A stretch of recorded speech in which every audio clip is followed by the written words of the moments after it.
আসসালামু আলাইকুম প্রিয় দর্শক, অন্য মঞ্চের আলাপ চাইতায় আপনাদের সকলকে আমন্ত্রণ জানাচ্ছি। সুপ্রিয় দর্শক শ্রোতা মণ্ডলী, ব্যানার এবং হেডলাইনে আমি দিয়েছি যে পল কাপুর এবং আমাদের নেত্রী জননেত্রী শেখ হাসিনার এখন বাকি যেসব মামলা, মিথ্যা মামলা বা ওই মামলা সেই মামলা, এগুলো হয়তো এখন কিছু কিছু মামলা উঠবে, একদম যে না উঠবে তা না, কিছু কিছু মামলা হয়তো দুই চারটা, মানে এটা হচ্ছে যে লাখে দুইটা বা তিনটা মামলা উঠতে পারে এই অবস্থা। আপনারা শতে নিয়েন না, এটা লাখে দুই একটা হতে উঠতে পারে, দুই একটা হতে নেগোসিয়েট হতে পারে, এইটা কিন্তু পুরোপুরি না। তবে নেত্রী আসলে সেটার সিস্টেম আলাদা হবে। আর 26শে মার্চ যেহেতু মহান স্বাধীনতা দিবস, সেই দিবসের সময় নেত্রী বলেছেন সর্বশক্তি প্রয়োগ করতে, ফুল দেওয়ার জন্য। সেই 7ই মার্চের ভাষণ আসলে আমরা প্রত্যেকে প্রত্যেক জায়গায় চালাতে পারবো কি না সেটা যেমন চিন্তার বিষয় এখন। তবে একেবারে যদি নাও পারি তাহলে অন্তত ঘরে ঘরে চালাই না আমরা। তো আপনারা জানেন যে উম, গত দুদিন যাবৎ মিস্টার কাপুর উনি বাংলাদেশে আছেন।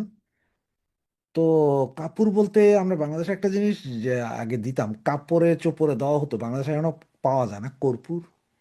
একরকম গন্ধ, পোকামাকড় থাকে না। এবারটা ওই রকমই একটা জিনিস। কাপুর, কাপুর না কর্পূর আল্লাহ জানে। তো পল কাপুর সাহেব আসলেন, আইসা বিএনপির মন্ত্রীদের সাথে বসলেন, পররাষ্ট্রমন্ত্রীর সাথে বসলেন, এরপরে জামাত নেতাদের সাথে বসলেন। কিন্তু দুর্ভাগ্যজনক একটা ঘটনা কি জানেন? সবাই বলেছিল যে এই যে আমাদের ন্যাশনাল কন্ডম পার্টি যেটা আছে সেটার সাথে বসবেন, কিন্তু সেটার সাথে শেষ মুহূর্তে যে এম্বাসি বাতিল করে দিল। তো আসলে এটা হয় যে এটা পৃথিবীর কোনো দেশে এরকম একটা হাই প্রোফাইল মিটিং যখন হয় হাই প্রোফাইল কারোর সাথে, আর সেটা যদি একদম শেষ মুহূর্তে বাতিল করে দেয়, তার মানে কিন্তু যার সাথে মিটিং হচ্ছিল তাকে কিন্তু ইঙ্গিত দিয়ে দেওয়া যে আপনারা আর আমার দরকার নাই, আপনি আমার জুতা চাটেন। তো এনসিপির অবস্থা এরকম, আর বাতিল করে দিল। আবার এটা দ্বিতীয় একটা কারণও হইতে পারে, সেটা হচ্ছে যে হয়তো ওরা চিন্তা করছে, কারণ আইসা পল কাপুর তো শেয়ানা মাল, তো ও আইসা হয়তো চিন্তা করছে যে এই পোকামাকড়, ওই যে বলছেন যে কর্পূর, এই পোকামাকড়ের সাথে কথা কয়ে কি লাভ, এটা তো জামাতের বাচ্চা, এর সাথে কথা কয়ে লাভ নেই, ওর আব্বার সাথে কথা কইছে, ওর লগে কি কথা কমো। এটাও হইতে পারে। এদিকে পররাষ্ট্রমন্ত্রী সাহেব যে কথা বইলা বসলেন, খলিল ভাই আর কি, খলিল ভাই তো সরাসরি বললেন, এটা আপনারা সবাই জানেন যে চুক্তি বিএনপি এবং জামাত দুই দলই রাজি ছিল, ওদের সাথে কথা বলেই হয়েছে। এখন যদিও বা বিএনপি আমতা আমতা করতে, জামাত করতেছে যেটা যেটা মানা যায় সেটা সেটা মানবো, যেগুলো মানা যায় না সেগুলো মানবো না। এগুলো হচ্ছে কথার কথা ভাই। সিগনেচার আগে করে দিয়ে, সব আগে করে দিয়েছেন। ওনারা ভেবেছিলেন কি জানেন, যে আমরা এটা কেউ জানবে না, নন ডিসক্লোজার, এইটা কেউ জানবে না, এই চুক্তিতে কে রাজি হয়েছে কে রাজি হয় না কেউ জানবে না পৃথিবী। এটা জামাতের চরিত্র তো জানেন, ওই যে ভারতীয় লোকজনের সাথে কথা বলছে, দেন দরবার করছে 6 মাস, এটারে বাইদারিকা, পরে যখন প্রকাশ পেয়ে গেছে এইবার হাই হাতাশ শুরু হয়েছে, চিল্লাচিল্লি, যে না আমাদের নাইবে আমির মুসলমানি করতে যায় আগা কাইটা গেছিলেন, অসুস্থ হয়ে পড়ছিলেন, সেখানে দেখা করতে আসছে, এরকম কথা হতে হয়েছে না। সেম, এরা চিন্তাও করে না যে এটা প্রকাশ পাওয়া যাবে যে দুজন রাজি ছিলেন। এখন প্রকাশ পাওয়া যাওয়ার পরে এখন কি করবেন, কাটাই যেতে হবে। আর আমরা বাঙালি যারা আছি তারা তো অবুঝ জাত, আমরা গোল্ড ফিশ, আমরা মনে রাখি না সব কিছু। সেই হিসাবে এখন চিন্তা করলো যে আমরা, ওরা বললো যে আমরা এগুলো এগুলা যেগুলো মানার এগুলো মানবো, যেগুলো মানার না সেগুলো মানবো না, ছুঁড়ে ফেলে দিব। ওই যে সংবিধান ছুঁড়ে ফেলে দেওয়ার মতো ওইরকম আর কি।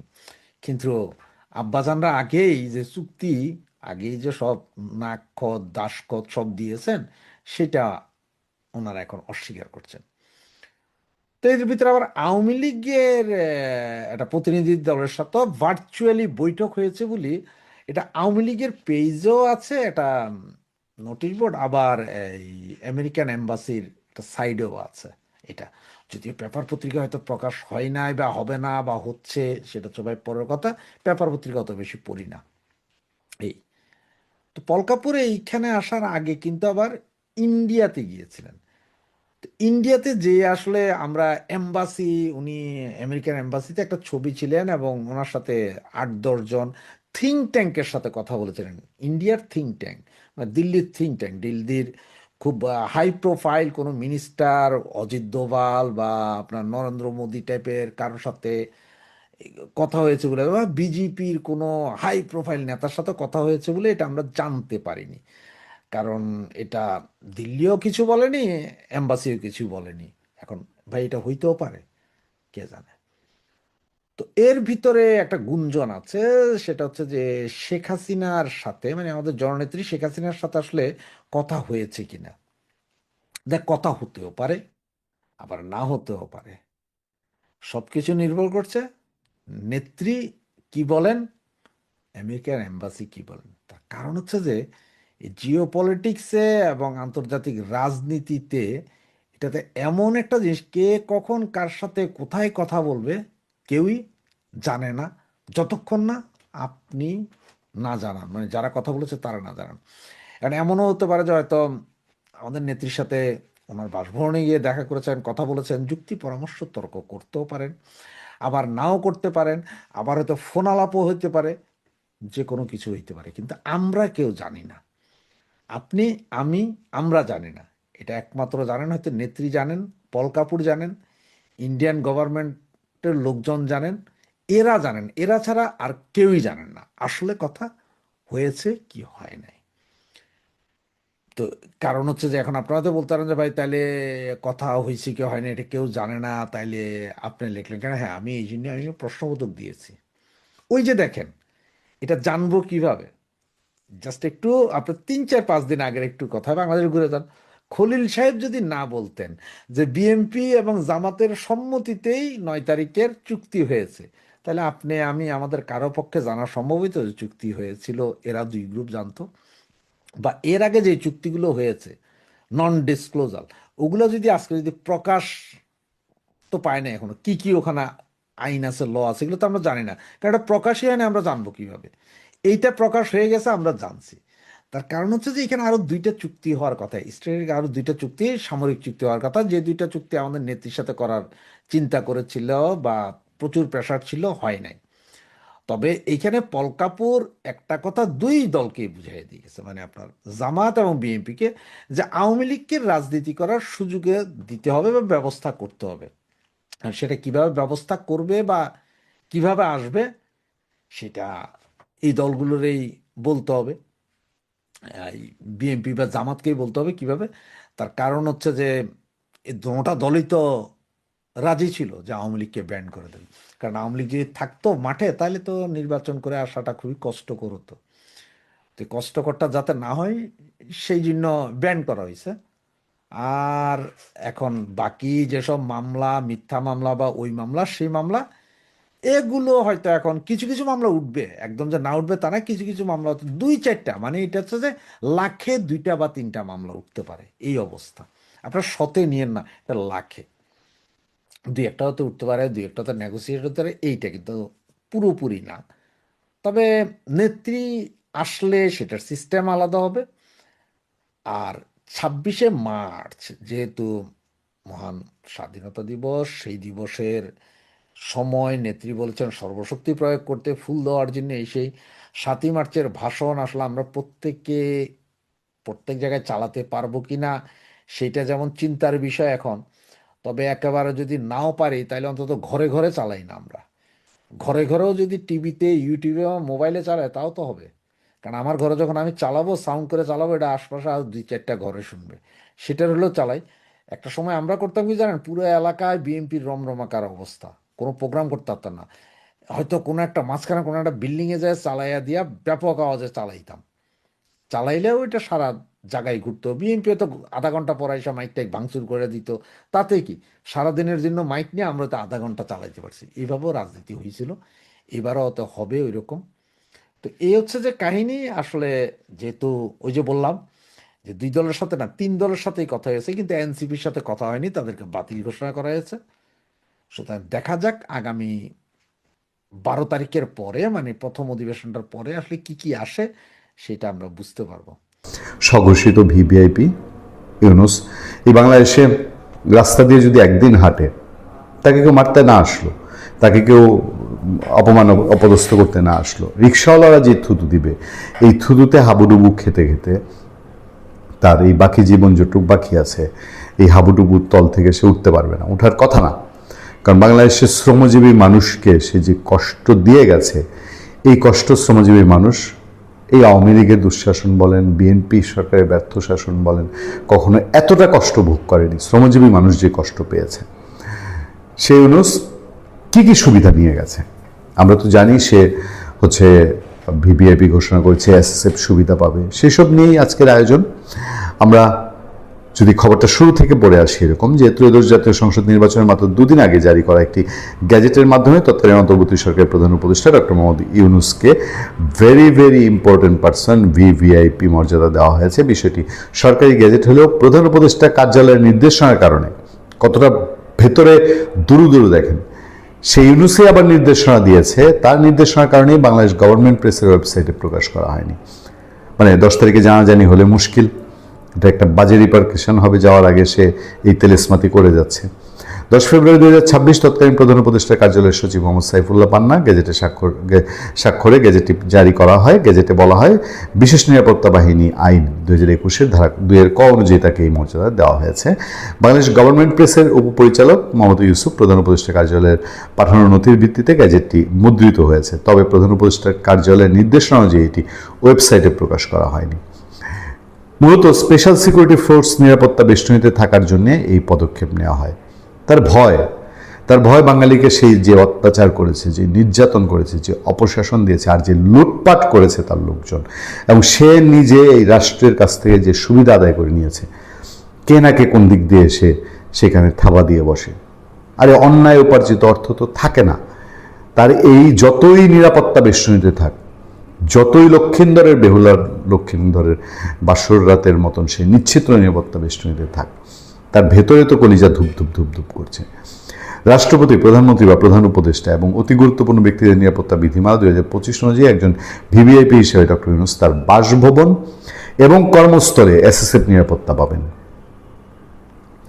সে যেখানে থাকবে সেখানেও পাবে, এবং সে যেখানে কাজ করতে যাবে সেখানেও পাবে। শুধু এখানে তাই না, তার উপস্থিতিতে আয়োজিত সব অনুষ্ঠানে নিরাপত্তা তল্লাশি থাকবে, এবং দেশ বিদেশে ভ্রমণের সময় পররাষ্ট্র মন্ত্রণালয় ও দূতাবাসের সমন্বয়ে নিরাপত্তা ব্যবস্থা নিশ্চিত করা হবে। মানে একজন প্রধান উপদেষ্টা সে আগামী 1 বছরের জন্য নিজেকে ছায়া প্রধান উপদেষ্টা করে রাখলো। সে দেশে থাকুক, দেশের বাইরে থাকুক, তাকে রাষ্ট্র সর্বোচ্চ নিরাপত্তা দিতে বাধ্য। 2024 সালে জুলাই অভ্যুত্থানের পর 5 আগস্ট শেখ হাসিনা সরকারের পতনের পরে 8 আগস্ট তিনি প্রধান উপদেষ্টা হয়েছে। ভিভিআইপি মর্যাদার কি কি সুবিধা একটু খেয়াল করে দেখবেন। রাষ্ট্রীয় নিরাপত্তা সুরক্ষা, সার্বক্ষণিক নিরাপত্তা, 24 ঘন্টা নিরাপত্তা ব্যবস্থা থাকবে।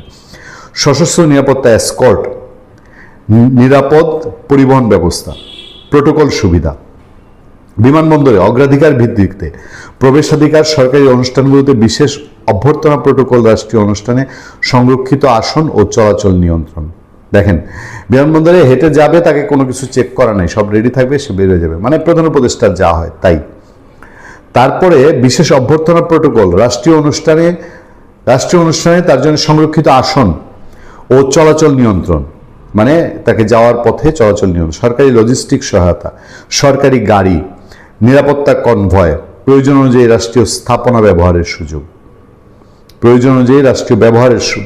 স্থাপনা ব্যবহারের সুযোগ। প্রধান উপদেষ্টার দায়িত্ব পালনকালে ডক্টর ইউনূস অন্যান্য যে সুবিধা নিয়েছেন সেগুলো কি কি? ওই যেটা বললাম, যেই পাপে তাকে কামড়ে খাচ্ছে, যে ভয়ে তাকে কামড়ে খাচ্ছে। গ্রামীণ ব্যাংকের জন্য কর অব্যাহতি, গ্রামীণ ব্যাংকের কর অব্যাহতি 2029 সাল পর্যন্ত বাড়ানো হয়েছে। কি লাভ জাতির? সে গ্রামীণ ব্যাংকের কর অব্যাহতি যে দিয়েছে, এতে প্রতিষ্ঠানটি অন্যান্য ক্ষুদ্র ঋণ প্রতিষ্ঠানের তুলনায় বাড়তি সুবিধা পাবে। অন্য যা এনজিও আছে সে এনজিওর এই সুবিধা নাই। গ্রামীণ ব্যাংকের সরকারি শেয়ার কমানো, গ্রামীণ ব্যাংকের সরকারি মালিকানা 25% থেকে কমিয়ে, মনে করে দিচ্ছি, মনে থাকার দরকার, বাংলাদেশি জাতির বারবার মনে হওয়া উচিত, 10% করা হয়েছে সরকারি শেয়ার। ব্যাংকটি লাভজনক অবস্থানে থাকা সত্ত্বেও সিদ্ধান্ত নিয়ে প্রশ্ন উঠেছে। আদালতে খালাস, দায়িত্ব নেওয়ার কিছুদিন পর ঢাকার একটি আদালত অর্থ পাচার মামলায় ডক্টর ইউনূসকে খালাস দেয়। শপথ নেওয়ার কয়েকদিন আগে শ্রম আইন মামলায় তিনি এবং গ্রামীণ টেলিটক পরিচালকরাও খালাস পান। প্রতিষ্ঠিত সত্য যে সে দুর্নীতি করেছে, সে অর্থ পাচার করেছে, সেখান থেকে তাকে খালাস দেওয়া হয়েছে। একটা অপরাধী আমাদের প্রধান উপদেষ্টা ছিল, আমাদের রাষ্ট্রপ্রধান ছিল, সরকার প্রধান ছিল। গ্রামীণ সম্পর্কিত প্রতিষ্ঠানের লাইসেন্স ও অনুমোদন, গ্রামীণ নামের অধীনে একটি বিশ্ববিদ্যালয় অনুমোদন সংশ্লিষ্ট একটি প্রতিষ্ঠানে। আমি একটি আলোচনা করেছিলাম যে গ্রামীণের কি জয় জয়কার সে করেছে। সরকারি চুক্তি, গ্রামীণ সংশ্লিষ্ট একটি হেলথটেক ভেঞ্চার চট্টগ্রাম বন্দর কর্তৃপক্ষের সঙ্গে চিকিৎসা সেবার চুক্তি পায়। সোশ্যাল বিজনেস ব্যাংকিং অধ্যাদেশের খসড়া, সোশ্যাল বিজনেস ধারণার সঙ্গে সামঞ্জস্য রেখে একটি মাইক্রো ক্রেডিট ব্যাংক প্রতিষ্ঠার প্রস্তাবিত অধ্যাদেশে খসড়া তৈরি করা হয়। মানে দেশটাকে লুটপাটের চূড়ান্ত সব করে গিয়ে সেগুলোকে সুরক্ষার জন্য, আগামী 1 বছর সুরক্ষার জন্য সব ব্যবস্থা করে গেছে। বিএনপি সরকার এটা কি শুধুই মুখ বুজে সহ্য করবে, নাকি জনগণের সরকার হয়ে দাঁড়াবে?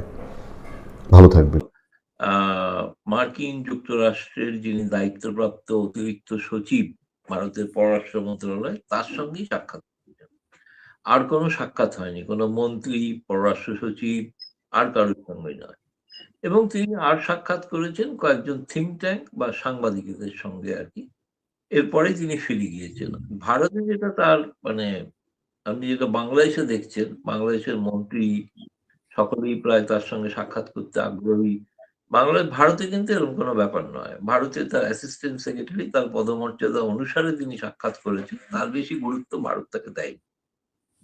এবং তিনি এসে মূলত তার উদ্দেশ্য একটাই ছিল, সেটা হচ্ছে যে যেহেতু এই মুহূর্তে যুদ্ধ শুরু হয়ে গিয়েছে এবং যেহেতু হরমুজ প্রণালী ইরানের দখলে, সেই অবস্থায় যে সমস্ত ভারতে যেহেতু জ্বালানি সংকট হওয়ার আশঙ্কা, যেটা বাংলাদেশেও শুনলাম হতে পারে, সেক্ষেত্রে যদি ভারত যেন কোনো ক্রমে রাশিয়ার দ্বারস্থ না হয়। কারণ রাশিয়া বলে দিয়েছিল তারা কিন্তু জ্বালানি দিতে পারে যদি ভারতের প্রয়োজন হয়। তারা এই একটা জিনিস বোঝাতে চাইছে, এক। দ্বিতীয়ত হচ্ছে, যেহেতু হরমুজ প্রণালী যদি বন্ধ হয়, তাহলে আমেরিকান বিমান বা আমেরিকান যুদ্ধ জাহাজ, তাদেরকে একটা বন্দর কিছু দরকার, যেখানে তারা রিফুয়েলিং করতে পারবে, যেখান থেকে তারা ইরানের উপরে হামলা করতে পারবে। সেই জায়গায় তারা ভারত বাংলাদেশ দুজনেরই সহযোগিতা চায়। বাংলাদেশের বর্তমান যে সরকার, আমার মনে হয় তারা আমেরিকাকে কোনো কারণেই অসন্তুষ্ট করবে না। কারণ তারা, ভারত যেহেতু যুক্তরাষ্ট্রের সঙ্গে যে বাণিজ্য চুক্তিটা হয়েছিল, সেই চুক্তিতে ভারত তা নিয়ে এগোচ্ছে না। এই কারণে এগোচ্ছে না যে সুপ্রিম কোর্টে একটা স্থগিত হতে চায়। কিন্তু বাংলাদেশের ইতিমধ্যেই পররাষ্ট্রমন্ত্রীর বক্তব্য শুনলাম যে সবাই নাকি একমত এই চুক্তিটার ব্যাপারে। যদিও বাংলাদেশের গণমাধ্যম চুক্তিটার বিষয়ে বিরুদ্ধে মতবাদ দিচ্ছে।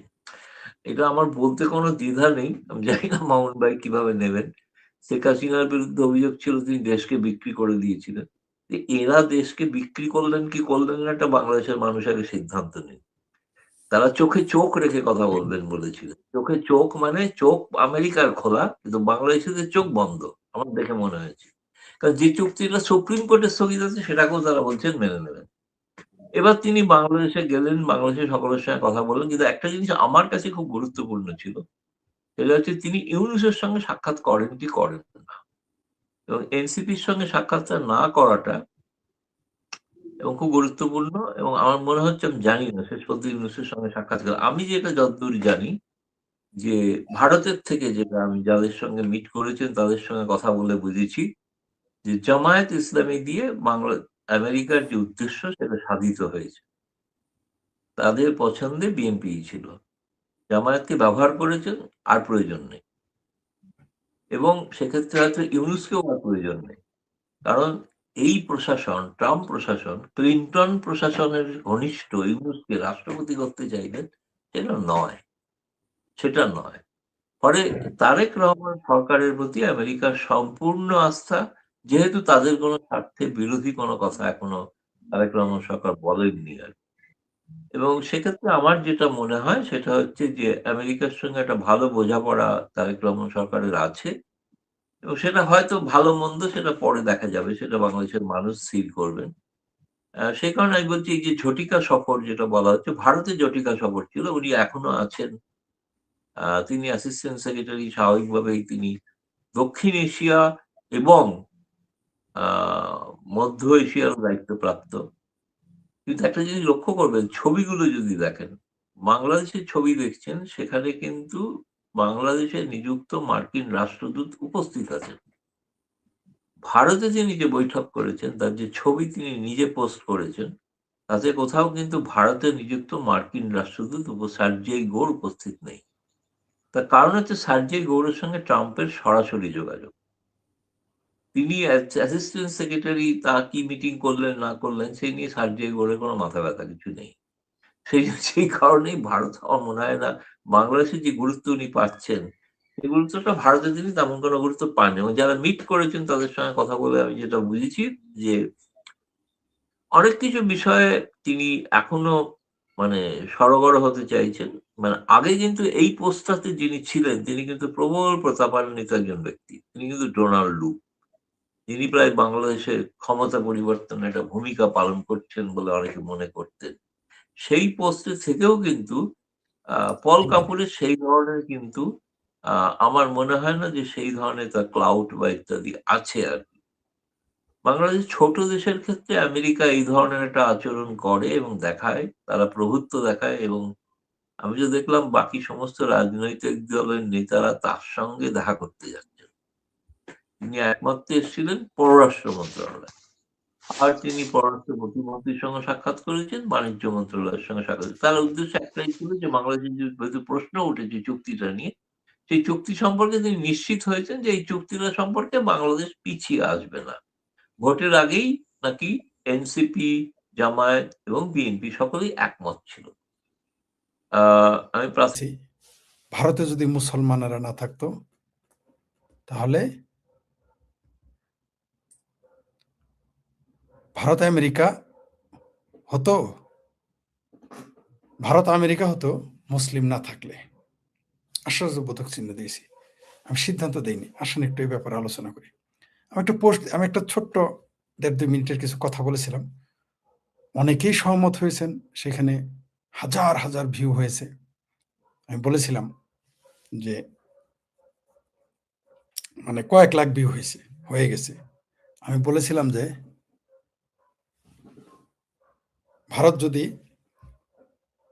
মুসলমানদের সরিয়ে দিত 47-এ, অথবা 47-এ যে সকল মুসলমানেরা ভারতকে চায়নি, তারা পাকিস্তান চেয়েছিল, পেয়ারা পাকিস্তান, হাত মে লোটা মুঁহ মে পান, অথবা হাত মে বিড়ি মুঁহ মে পান, লড়কে লেঙ্গে পাকিস্তান, এই স্লোগান যারা দিয়েছিল তাদের মাত্র 2% বা 2.5%, সর্বোচ্চ 3% পাকিস্তানে গিয়েছিল।